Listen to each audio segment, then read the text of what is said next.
I'm Al McFarlane. Welcome to the Conversation with Al McFarlane. Glad to be here and glad to have you along as well. Well, it's Friday, and on Fridays we do the Healing Circle. I'm always pleased to be in the presence and have the company of Dr. Bravada Garrett Akinsanya, who's the principal founder of African American Child Wellness Institute. By the way, I serve on her board. I'm pleased to be associated with her. She also has a company called Braken's Psychological Services, Inc. And I tell people all the time that I have a connection with her through that business as well. I'm one of her patients. And so it pleases me to talk to Black men in particular, but our people in general, to say we owe it to ourselves to seek help and to be healthy and to understand that there are marvelous resources, great genius, talent, wonderful experience, and committed to our cultural experience, our way of knowing. And Dr. B represents that. So my plug here is that if you have not availed yourself of the training, the resources, the intelligence, the healing power of therapy and of mental health services, you need to think about it. Check it out. I can tell you, you won't be disappointed. I want to encourage, another part of that is that this is about us understanding that our health is our business. You see it all the time. We're in the, maintaining our health is our business. And the Institute is an organization, but it's a business as well. And we need to always think of the power we bring when we do business with each other. And that's why I say our health is our business. Let's grow our health. We grow our health, we grow our business as well. Well, we start the program off every week with a protocol that we use to guide us through the program and to get us centered. Let me invite Dr. B in to say hello and to guide us in the protocol. Dr. B, how you doing? Sister Queen? I'm great, my king. Baba Al, it's a wonderful day to be here again and to sit with you in this healing circle. It's such an honor to be here with you and to help heal ourselves and our community. So thanks for introducing the idea that we have a protocol, because every Friday when we have a healing circle, we are sitting in circle. It may be virtual. We may not be in the same rooms, but in our spirit, we are in circle. And the reason we use circles is because circles have no hierarchy. There's no top or bottom or beginning or end. Everyone in the circle has equal access to share voice at the center of the circle, where the power of the space reserves. We also honor our elders in circle, because those are the shoulders we stand on, and we honor them because I know none of us got here on our own. Somebody worked our way, prayed our way, hoped our way into existence. So we sit here today as the embodiment of centuries of dreams. And as we sit in this special place, I always like to ask people to just take a breath, just inhale and exhale. And do that a couple of times just to center around this powerful conversation. Inhale and exhale. You may even notice on your right or to your left or looking behind you that you're in a space that is safe. This space is safe for you. And as we honor our elders, we proceed with honoring our ancestors. Those are the shoulders our elders stood on, but more importantly, those are the connections to our Creator. In this healing circle, as we honor our past, our present, our future, we are orderly. So, as African people are, we have a talking stick, and it goes from one person to the next. Okay, it's virtual, but you go to one person to the next in an orderly fashion. And if the spirit moves and you feel like you have the stick, a need to speak, just ask for the stick and it will be granted. And so the person holding the stick has this audience to the center. So with those expectations and values and mechanisms to assume the protocol of a healing circle, with that I say welcome, and I say ashe. Ashe to our elders, ashe to the spirits that be, and ashe to our hope. So I pass Ashe. the talking stick back to you. Ashe. Thank you, Dr. B. What a wonderful way to begin a meeting.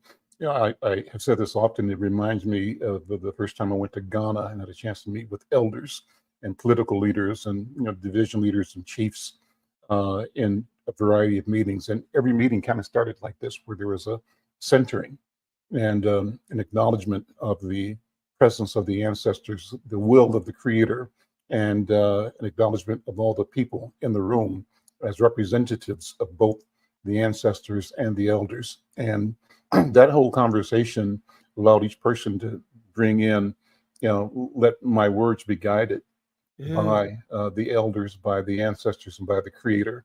And it brings a certain solemnness, and it makes you think about what you're saying and why you're saying it, because it has to ring true to that spirit of truth. And the spirit of truth is what the elders, the ancestors, surround us with. And so it's a wonderful thing. It's a good feeling. Well, I think that characterizes all of our conversations, and we want to make sure that all of us have tools to invoke that. Wouldn't it be awesome to be able to invoke that every day, all day? It can be done. We have to simply be intentional. Well, today we've got a great program that is consistent with this idea of healing and health. Pleased to have my friend Britt Howell here, and I'll tell you about her. Bring her in right away. Britt Howell is here, also a colleague of hers and ours, Lupe Castillo. Well, let me tell you about Britt first. And Britt and Lupe are doing a major event in a couple of days, so we want to make sure that we talk about that and invite the whole world to think about it, to support it spiritually, mentally, financially, and personally, if they can show up and be a part of it. Britt Howell is the founder and creative director of BF50 Indigenous Health Initiative. She's a facilitator, a certified Indigenous seed saver, a cottage food producer, a plant-based educator, organic farm lead with the Minneapolis Park and Minneapolis Farmers Market, farm profitability coach. He's facilitated multicultural, intergenerational panel discussions around sustainability, around greener living, and around access to food in Minneapolis green zones. She has curated, and she does curate, environmental and food justice gatherings with educational and resource-based organizations. She brings activists and cultural artists together. Her organization, BF50, amplifies health, wellness, and cultural arts in urban communities. In July of 2023, she received a resolution from the city of Minneapolis, a resolution of the mayor and the city council, and she serves on the board of directors as vice president of the Prospect Park Association. She's a graduate of the University of Minnesota Twin Cities Center for Urban and Regional Affairs. They call it CURA, Neighborhood Leadership and Organizing Systems Change Program. Also, the University of Minnesota Cottage Food Program and University of Wisconsin Food Finance Institute, Food Business Model Optimization, Food Business Financial Packaging, and Financial Resilience Training. She's a mentor for the University of Minnesota Institute on the Environment and McAllister's Environmental Studies students. She is curating the 4th annual 4th Street Festival. That's what I was talking about. 4th Street Festival and Garden Gathering, August 6th at the Bridal Veil Gardens in Prospect Park in Minneapolis. She'll be joined by a whole lot of environmental organizers, or organizations, supporters, local businesses, guest speakers, farm educators, political leaders, and a fantastic group of just superb human beings who show up as activists and as volunteers. Britt, so good to see you, and thank you for being here. Thank you so much. Thank you for your work and the dedication. How are you? I'm wonderful. How are both of you? I'm great. I'm great. Fantastic. And thank you so much for having me again, Al. It's always fun to be here. It's always such a pleasure. Yeah. We're so excited about Tuesday, our BF50 4th Street Festival during National Night Out. Um, we have pulled in everyone. Come join us, be a part of this sustainability and greener living event. We couldn't be happier. It's gone pretty smoothly this year. Every year there's a little bump in the road, but it's fantastic. We start off hoping we'll have at least 20 organizers, folks to come and table. Well, this year we went way over that. We're bumping close to 39. We have the Horticulture Society. We have Department of Natural Resources. We have HeartSpeaks, who's coming up next. LC Productions, who does heart and healing circles herself. We have local artists who will be here short, displaying some of their artwork. We have Minneapolis Parks, the city of Minneapolis, Hennepin County. Very well supported event. We're so excited to just be in the presence of you guys, for real, you all. And everyone watching, I see some of my people that normally table with me. I think I see, I don't know if that's Michelle, which Michelle that is, but in the audience. But yeah, so we want everybody to come out and join in. We have a hula fit contest. We're going to keep it fitness, and so we have a weighted hula. And then again, we're going to be showcasing our urban canopy coloring book, which is presented by and part of the collective work that I did with the Department of Natural Resources, Project Sweetie Pie, University of Minnesota, and Department of Health. So we're going to have a calming art activity for adults contest, and then also for youth. And of course, we have lots of games. Minneapolis Park are going to bring in the big lawn games, and then I replicated their lawn games for children. So we'll have that same section for children. And we're going to have so many distinguished guests. I honestly, I cannot tell you. The park that we're in is Brighterville. Mm-hmm. Right attached to that park is Mississippi Watershed Management Company. So they built all the rain catchment.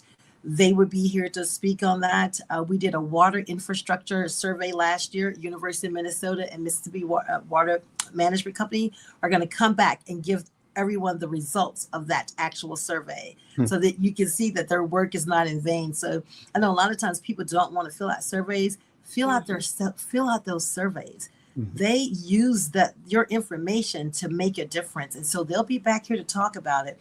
And then, of course, one of my fantastic speakers, I'm looking so forward to, Devin Ashley. You all may know her as the first Black woman that's going to that attempted to swim to the Gulf of Mexico, but it was just too bad, so she had to turn around and come back. She'll be here to talk about that experience. So just please show up and show out. Thank you.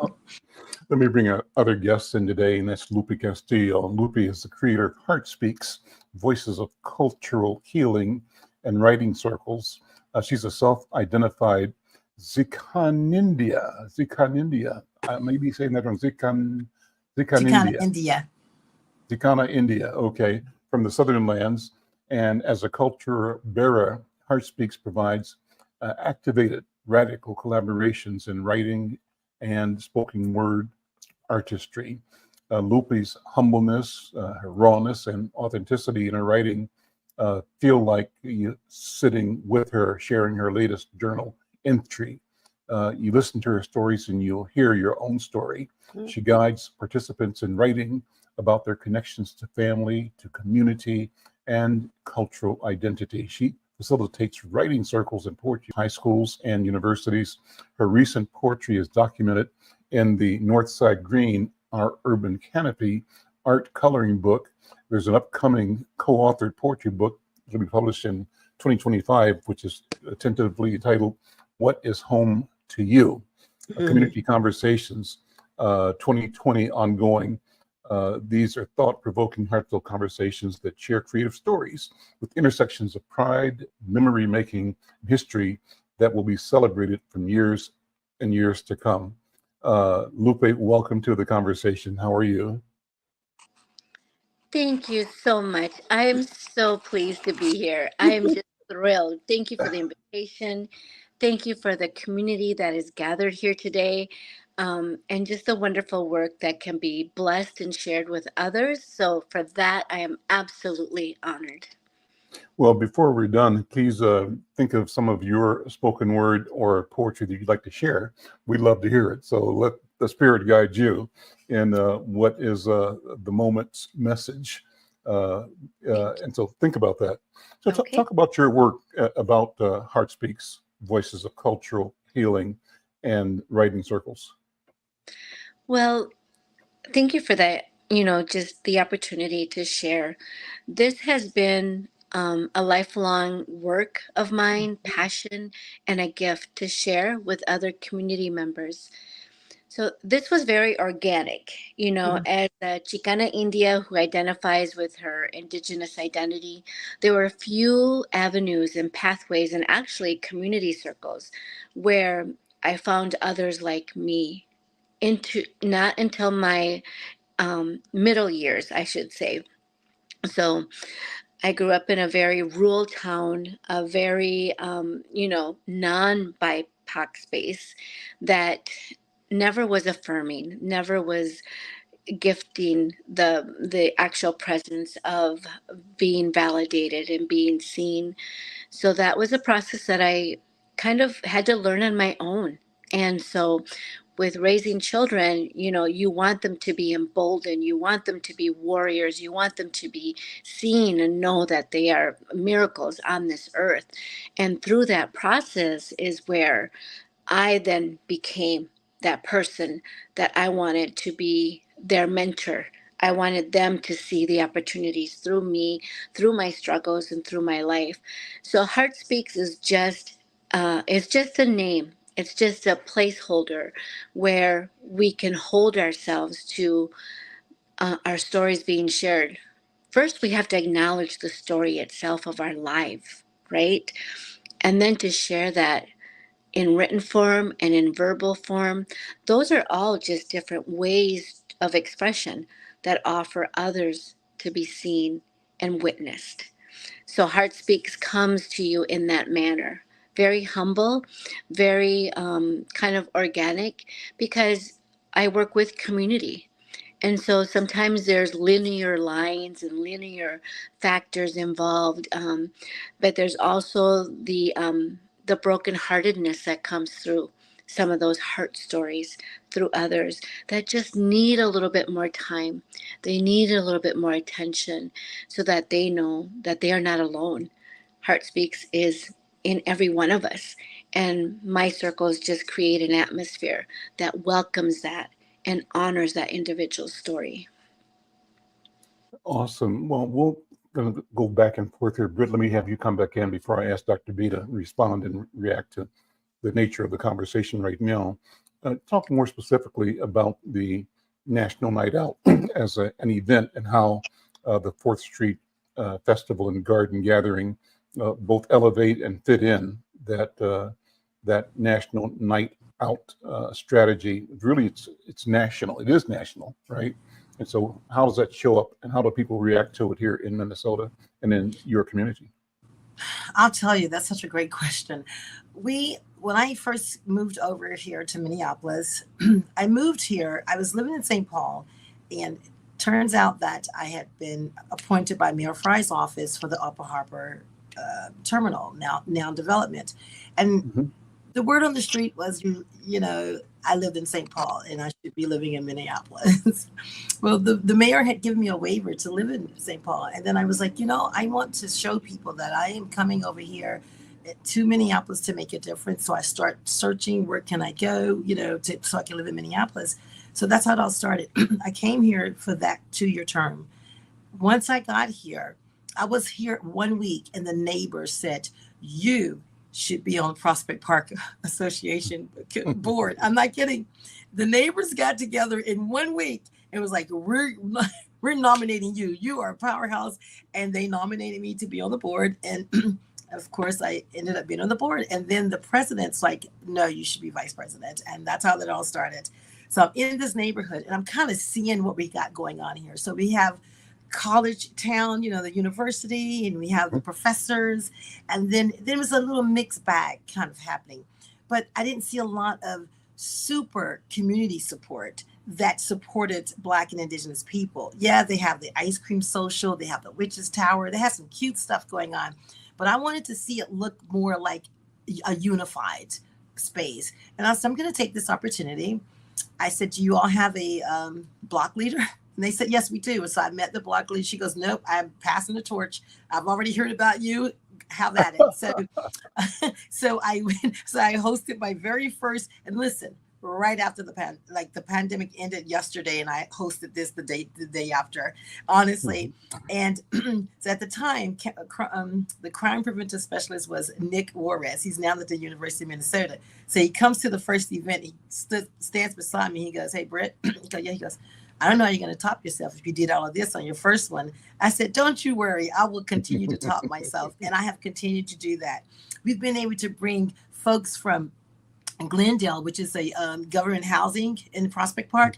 They come over. They've came over and volunteer. They come over and be a part of the scene. So we've had our seniors have come together, folks who garden in the Bridalveil. So we've been able to make this just a big, one big pot of intentional programming and unity. And so with that, we thought, well, I work predominantly around in the environment, so let's make it a sustainability and a greener event. And that's what we do. Even our shared table, how everybody has like a potluck, we request that you bring a sustainable dish. And we also tell you it's okay if it's store-bought, just for safety reasons, right?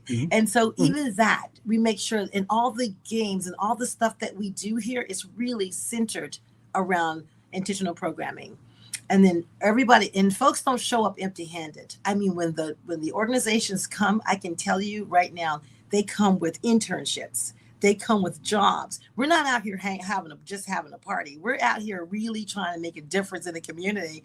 And so far it's been working. And each year, not only have I been inviting more people, they've been contacting me, say, hey, I want to be a part of your National Night Out.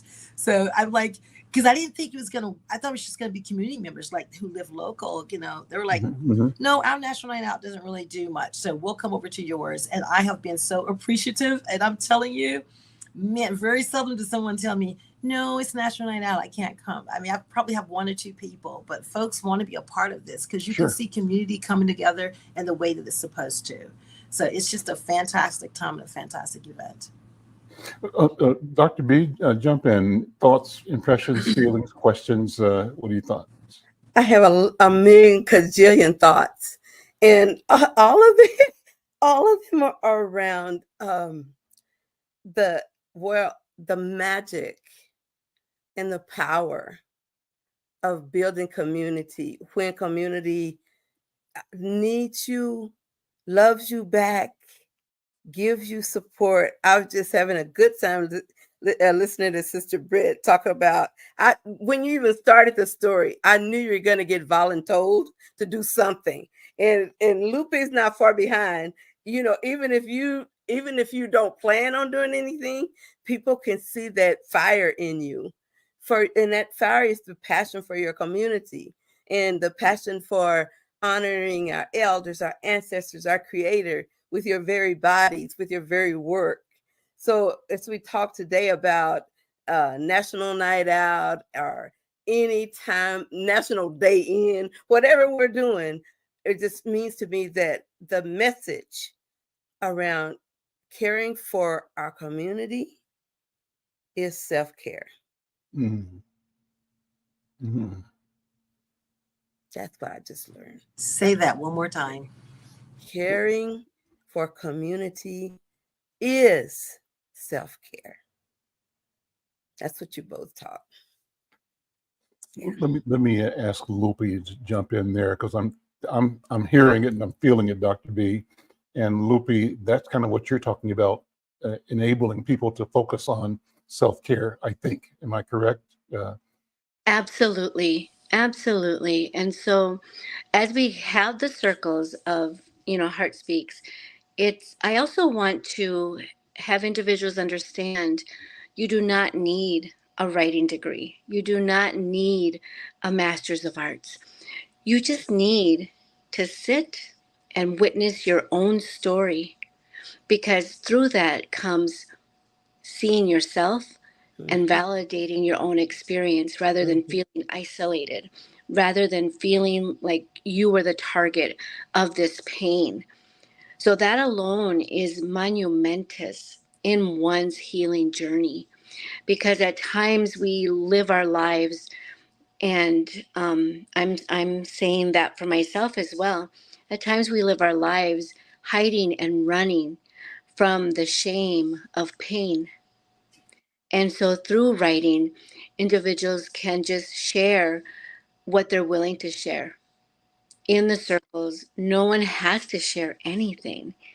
So I also want to demystify who's a writer, who's an artist, who can do healing.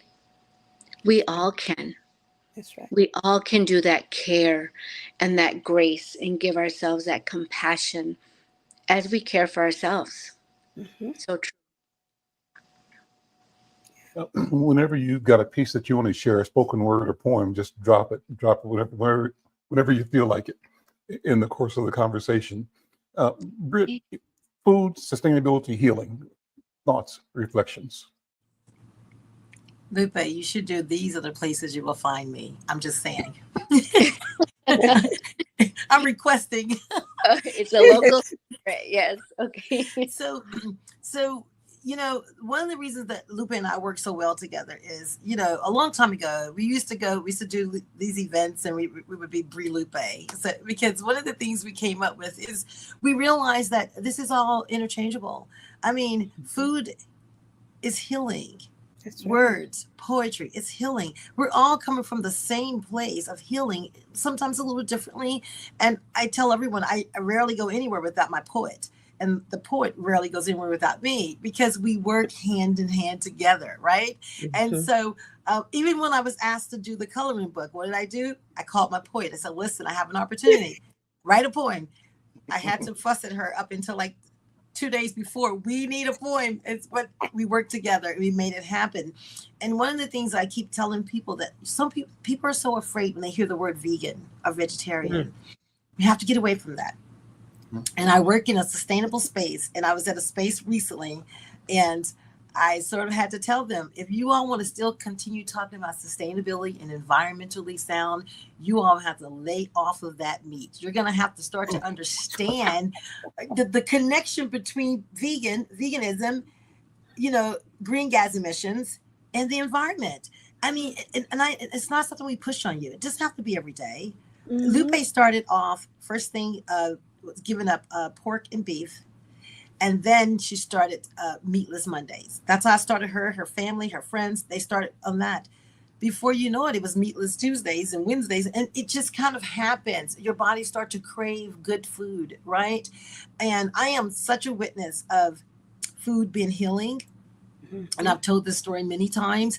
I literally went through this when COVID. I took the COVID shot and had to be healed through my own medicine, which was food. And so I'm just telling you, and when we talk about sustainability, veganism goes right into that, because this is going to sustain your lifespan. This is what sustainable is, right? So if you're eating better, you're eating whole foods, you're eating well, you're taking care of your body. And what does that do? Oftentimes we're living longer. I mean, look at us right here, right now. You all know our ancestors did not look like us 30 years ago. I mean, they just didn't. I mean, because of the food that you're eating, you know what I mean? So that's when I talk about sustainability. I tell people, I'm not going to push you to be a vegan or vegetarian, but what I'm going to ask you to do, just try one thing at a time. We have Meatless Mondays. We have Try Me Tuesdays. We have Wellness Wednesday. We have Thankful Thursdays, and we have Fun Fridays. On Friday, you can go out and get something that you like, right? So let's just try this. This is how we do it. Those are our little 5 days. And a lot of times we tell people on the weekends, relax a little, and maybe work something in that you normally eat, that you like to eat, so if you want to have a little fish on Friday, we're not going to beat you up, have it, but just trying to get into the rhythm of that, what that looks like. I love it. What comes to mind, Britt, as you tell me this, I remember writing stories about kids who were locked into Cheetos and what do you call them, hot Cheetos, whatever. It was a fad a few years ago, but snack food Those and corner Takis. store food. talk. Yeah. And so I remember just thinking about, we had gotten to where kids in our families, our neighborhoods, had this idea that the source of food was 7-Eleven, the corner store, and that if it wasn't there, it wasn't to be had. And so the contradiction, the juxtaposition here was that on the one hand, we live in a place that's known as the land of 10,000 lakes, and that suggests availability of fish, if nothing else, right? And we also can remember the people that preceded us were fishers and farmers and hunters, and they have different relationship with land and with sustainability, with food production and food consumption. But somehow we allowed ourselves to get tricked by a corporate strategy that drives and is driven by corporate greed to disassociate ourselves from our connection to the food production process. And so we end up not knowing, not remembering, forgetting, or being tricked into thinking that if I can't buy it at the grocery store, it must not exist. And so we find ourselves out doing things to chase the dollar, not to chase the food. We think the dollar is the answer, but the dollar isn't. It's the food.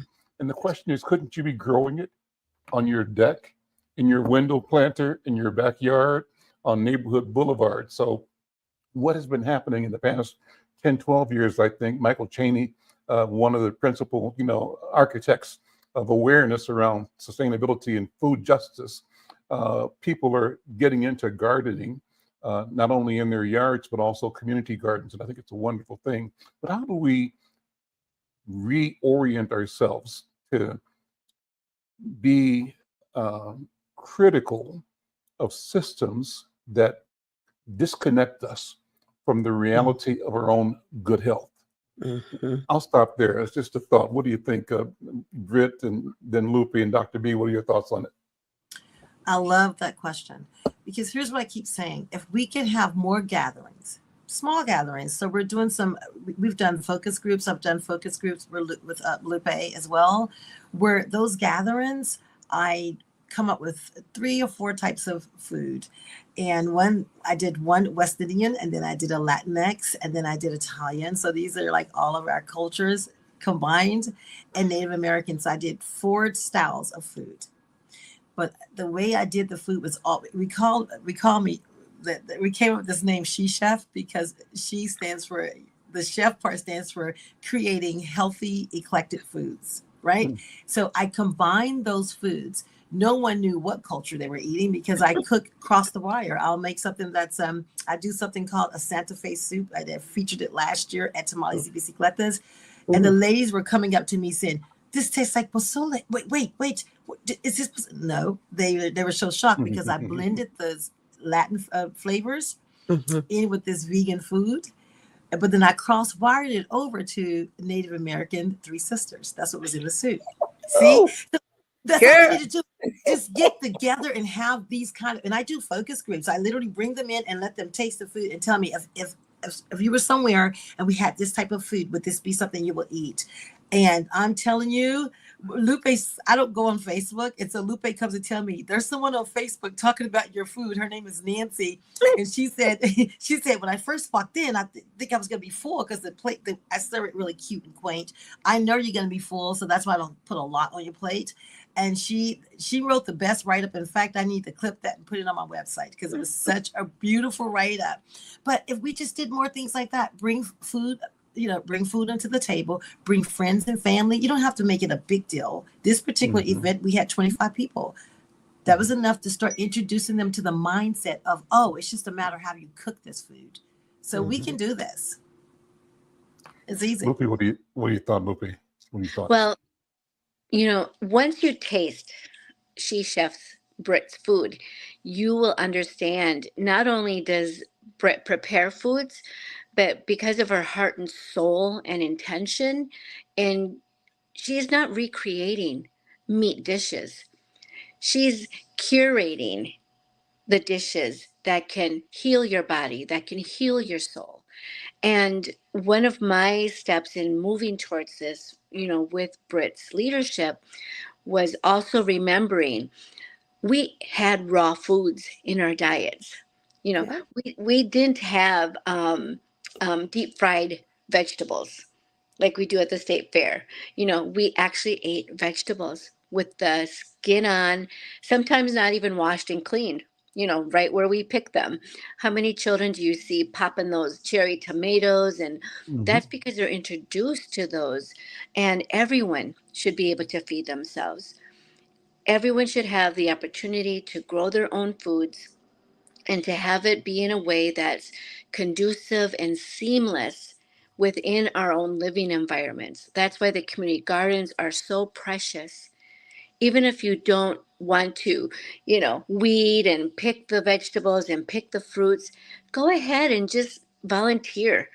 Just create a song, a singing event in a garden, in a community garden. Hmm. And then asking Britt to bring in some of those. I oftentimes call them appetites, because individuals need to be introduced when they're not familiar, because to reconnect your own psyche, your own soul to the taste of real food, that's an experience. Do you have a garden song? If someone has told me that watching me in the garden is a song, that's my meditation. That is my absolute peace and communion with my ancestors. Talk about your ancestors. Tell us your story, your family story. Yes. Well, I was born in Texas, and I say the real part of Texas. So the southern El Valle area, Harlingen, Brownsville, McAllen. And my family moved to Minnesota when I was 4. So I call Minnesota home. And anywhere that my grandmother was, who just recently passed on Christmas Eve, but that was home to me. And anywhere that you are with your loved ones and celebration with food and care and checking in on each other, that's such a healing journey for everyone, multi-generational. So I grew up in an area where there was only one of 3 Mexican families, and one of the other 2 families were my grandparents and my uncles and aunts. So grew up very isolated. And then when I came to the cities to go to school, to the university, that was when the education of history connected with my awareness of who I really was. Because I always knew I was different. I always knew I wasn't the one that was always seen as part of the community of youngsters and teenagers and potential achievers. That was something I learned later in life, and it was individuals like Dr. Bravada Quinsanya that being bold and sharing the power of being emboldened and active and just loving and compassionate, those are the women in my life that, boy, they were right beside me. Even if we weren't there physically with each other, they were hand in hand with me. In fact, I spoke to Britt about you, Dr. Bravada Kinsanya, before she even met you. So when she met you, for just a moment, it was like, ah, that's that powerhouse woman that you shared with me. I said, absolutely. So, yeah. It's an Britt, honor. Britt, if you would talk about your story, your family lineage, and I wanted Lupe to go further into her lineage. She said you were born in Texas, the real Texas, but what is your sense of your ancestors? Who are they? And I asked the question to get a sense of how you both show up and present and operate in the world Mhm. as the representation and as a carrier of all of their spirits. That's Yes, well, thank you for that. So I identify as Chicana India because You know, Hmm. as a Mexicana, I definitely don't have and have taken on like the Spanish characteristics. I was always, more bronze and brown than even my family members. And so Hmm. always knowing and connecting with my indigenous roots. And in fact, you know, my early beginnings here in the cities was very active in helping to be the first circle of the first dancer in the cities and actually across the Midwest at that time. My children were raised in danza azteca because I wanted them to, have that stronghold and embody our ceremonies, our rituals, being Mexican indigenous people, gente, here in Hmm. this community. So that was the welcoming of an indigenous identified community. And I do say, I am indigenous. I'm Hmm. indigenous from the southern lands. Hmm. So my family has deep, deep roots. My family has military backgrounds. My family has, you know, poor, backgrounds, very humble beginnings, but rich in love and life. The women in our families are the warrior women that we all know can lead us and will lead us. It is because we are the life givers. We hold those ceremonies, we hold those seeds in our hems.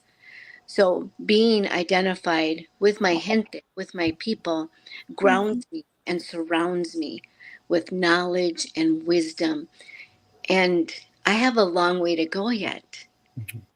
I may be in the Gregorian, calendar, be of a certain age, but I have a long way to go. And my ancestors speaking with me in my night dreams, those are the lessons that I live for. I have a sense that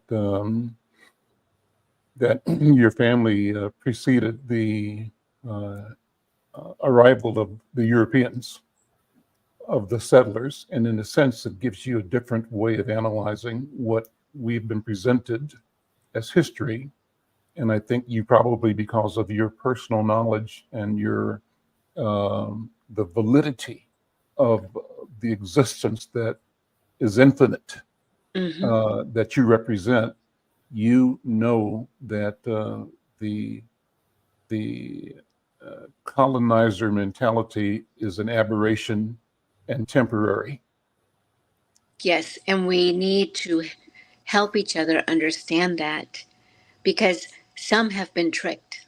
Mm. Some absolutely have the need to succumb at times because of the ever enduring pain and struggle. And we, as a community, we will get through. Mhm. We will move mountains. We will show our children and our grandchildren and the next generations who are actually the leaders. They will lead us to new horizons that we never even imagined. I absolutely believe that. Britt, what do you think? What are you feeling? I love that, Lupe. Me too. This is her voice is just so healing. I'm like, yes, yes. That's and it's so true, right? And I tell people that I grew up in a small town in West Virginia, where my mother and her ancestors were from. Um, my mother been of Caucasian descent and Native American descent. My dad been of West Indian descent. Um, but we grew up and we had these little accents because we have this little language that we speak in the house. And I never forget one day my mom was like, "Okay, I like that and it's cute in the house. Let me tell you something though, out there, cut it out." And Let me it's so, let so me and I let, let me tell hear. I'm curious. Let me hear it. Let me hear something. Like what? What do you mean? so What do it's you very remember? similar. Okay, so it's very similar to how folks try to speak Big Latin. Hmm. Hmm. We actually speak that clear, and everyone, Lupe's heard my sister, myself on the phone, and she's like, "What in the whole world?" But she knows a lot now too. So we just simply would be like in the house, like, "Iwi, are you hungry? Hey, and can Iwi, I have some." We'll say like, say, "I say, pray, please." What my mom's like, "What?" You want to do what? Whatever you just asked for, you're not going to get it until you ask me properly. And so, and so Lupe laughs about that now because we think about my parents were born. They're old enough to be my grandparents. It's a whole nother story. My dad was born in 1918. My mother was born in 1925. True story. My siblings were grown and gone off to college and had their own families by the time I was brought up. I'm the baby of 9 children. My brother passed away on his way to college in quicksand at 17. So I never met him, of course. And so Lupe says, so we talk about this all the time. My parents were older, right? So my mom, that was typical for someone who was born in 1925 to say, cut that out, right? And so, Lupe and I we talk about how now you wouldn't want someone to do that as a parent, because you don't want them to extract that from your life. and she didn't, because we still do it all the time. We speak it all the time. But the point is, coming up with these two vastly different cultures, they had, I don't even know how they got together in the 1940s or whatever it was. I have no idea. But I had the best of what I would consider all of these worlds. I mean, I learned so much growing up with all these different cultures. And from that, I just started reading. When I was away in school, I was like, I'm going to read up on, because I didn't know a lot about either of the cultures. To be honest with you, I didn't know about none of them. Black, white, nothing. And so I just started reading up on the cultures. And my brother was basically like a historian. Like my brother, he just passed away 2 years ago. He left us with such a blueprint. He did all the work for us. He owned Indian Acres in Virginia for a very long time. I think he wanted us just to know who we were. Like he wanted us to really understand where we came from, how rich our roots were, how deep our culture was, because we could go on and ignore it all we want, but he wanted us to really understand it. I was telling Lupe, I'll never forget, he took us every year, like to the Caribbean Festival in DC, because basically we were all raised in the DMV. So I went to school in West Virginia, but I spent all of my holidays, the whole summer in the DMV. And so we were at Rock Creek Park. We were, all of those places. And he made sure we were celebrating culture in a way that we could understand that. And he said to my mom one day, I'm really worried about that one. And she goes, why? He goes, you know what? You should be looking into like a HBCU for her. This is a true story. Wow. And my mom didn't even know what an HBCU was. She was like, what's that? But he was basically concerned that I may not have enough culture. And so he started imparting me, making sure I was in it. Next thing I know, I'm in DC sitting on the sidelines playing go-go music on my drums. Like I learned go-go like that. And I'm like, listen, like he really, it was necessary. It was necessary. I was going astray, people. Okay. And so I'm so glad what he did for me in terms of, and I understand culture in a way now that you can't even make a joke and bother me. You're not going to bother me with that because I understand who I am and I understand the culture of where I come from. It's rich and I'm proud. I am proud to be all of what I am. And I celebrate both heritage. Which of the islands is your family from? So my dad has Bajan and Jamaican roots. I always just say Bajan because I hang around a lot of Jamaicans and they always tease me and call me a Yankee. So I don't give them any credit. But yeah, and my grandmother, his mother, she lived to be, I think 98, 99. Yeah, and listen, you talk about practices and good practices, like I had it on both sides. My mother is heavy into, Native American heritage and culture. And so we practice both. And I do that right now. I grow sage out here in my garden, which is right out my window. And so then I grow some good hot spicy peppers, not quite Scotch bonnet, but close enough, right? And so I'm just happy to know exactly who I am. And I always say that I hope we can pass that down. I hope our nieces, our nephews, and so on and so forth can actually understand that and get that and know that you are from a strong culture, and support it and celebrate it. So let me jump in because I know our time's getting close to the end, but I want to make an observation. And I've been seeing this like all day and throughout the week. And I'm going to pull in a little bit of politics in it as we look at Kamala Harris becoming the first, hopefully, Black and woman and Asian and woman president of the United States. A lot of racial innuendos and microaggressive language has been pointed toward her and about her. And as we were sitting in this circle, I was thinking, man, what would she think if she was sitting here right now with us? And what hit me is that we're actually demonstrating what culturally affirming language looks like. We're actually literally exhibiting what it means to share power in a space. We're showing how important to weave in the ancestors, our elders, our practices, our food, our language, the creativity, the kuumba that we bring to spaces. And as a Black psychologist, we're struggling to make sure that we promote the psychological and spiritual liberation of our people.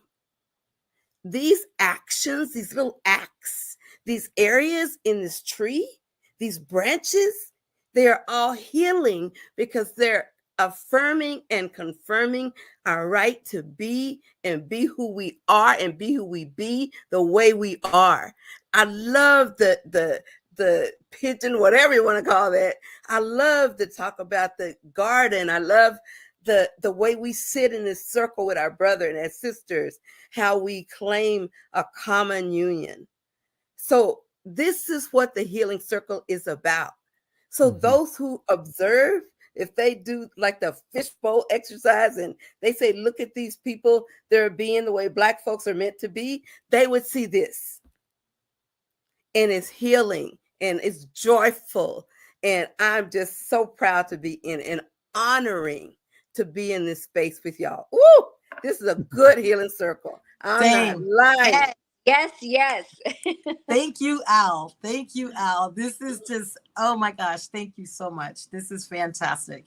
This is truly what healing looks like. Lupe, I just want to let you know that we only have 7 minutes. If you're going to give us some poems, some words, you need to get to that. I will take this opportunity, this invitation to just share a little smidgen of one of the pieces that seems to intersect so much of what we've spoken today. And this was actually written in the garden in one afternoon. These are the places you will find me. You will find me writing on slips of paper or in a notebook, on backs of recycled paper, on the latest. This is where I will write the rest of my book, Cosas Íntimas, a book 20 years in the making. This is where you will find me. I write for all the silent glances. I write for all the secrets our families hold. I am seen as the one who speaks, maybe too loud, a little too long, for those secrets to come out of hiding. I write for those little souls who look at me with their weeping eyes and fragile hearts. These are the places you will find me, in the gardens that bear my sunshine, in the herbs that take my tears, in the flores that were sown to bring beauty, in the tulips that were planted during the heat of a storm and brought a peaceful surrender, marigolds that bring our gente home during Dia de los Muertos, the bearded iris that the grandchild tenderly presented to his teacher. This is where you will find me, making salsa from the garden, tomatoes, jalapenos, cilantro. I listen to the sartén of roasting vegetables, and I imagine knowing someone who likes salsa hotter than I. It is because of these places I am here able to hear your stories, here able to watch your tongues unfurl. I listen to your heart speaks. Listen to your hopes. Feel your dreams. This is where I will find me. Awesome, awesome. So, sister, do you also do some of your poems in Spanish as well, or is it all English usually? I actually do them in Spanglish, which is another language. Would you do the same one again in Spanglish? Well, there were some Si puede, si puede. there were some Spanglish words in there, and those are very intentional. For Gente, example, mi gente. say mi gente. En el jardín que tiene el sol, en las hierbas que tienen mis corazones, en las flores que están hermosas, en el hierbas que tiene la salud. And normally I'm playing the drums behind her, but I wasn't prepared today. So she does we call herself, she's the poet and I'm the drummer. It's an experience to have us, and the opportunity of sharing one's words are the palabras. You know, I share this with every circle. We are all gifted to be here because you will never find this again. But you will, Lupe, but they will find us on August the 6th. She will be doing the poem and I will be playing. Let's get back to the... But you will find us in the garden on listen, August you know what, the 6th at 5:30 p.m. This is a John Coltrane moment for me for this reason. You said never find us again. You said, but you will find us. And so what you're demonstrating that it's both at the same time. It's not an either or. It's both and, right? And so when you said you'll never find it again, that's Eric Dolphy, the saxophone player, saying once it's in the air, it's gone. Once it's created, it's gone. It flies away. And Britt, you're saying that this process, though, of us being with each other, is a reflection and a demonstration of the regenerative principle. We, in our daily interaction, reflect the power of regeneration. You called it sustainability, but in the spirit and in the connection and in the examination of the eternal nature of this moment, we are revealing regeneration itself. That's what I think. Listen, I think we're here at the end of the program. Dr. B, I'm going to leave it with you to close us out. All I can say is it is so sweet and liberating, empowering, and joyful to sing with our voices and our souls to each other and our Creator. And we see you again, honey, at the Healing Circle. Y'all will be back. Drop the mic. Oh, talking stick.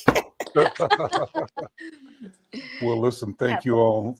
Michelle, thank you for your comments and your encouragement. And I want to, as we close out, tell people, invite our listeners and viewers. Some people will hear this later, so I'm getting it now.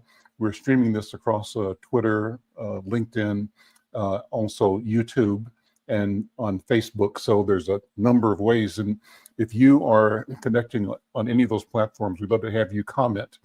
And you do that just by going to the comment section, either even live here or even later if you're watching it later, and leave your comments. And as an incentive, if you happen to be a sports person and you're in Minnesota, we'd be glad to offer you a chance to win a pair of Minnesota Twins baseball tickets. All you have to do is subscribe to our channel, our YouTube channel, Insight News MN, and then leave a comment on today's video, but start the comment with the word baseball. And baseball lets us know you saw it during today's show. And we'll let you know next week if you want a pair of tickets to an August game of the Minnesota Twins. Listen, thanks, guys. We'll see you next time. Take care. Thank you. See you. Gracias. Thank you.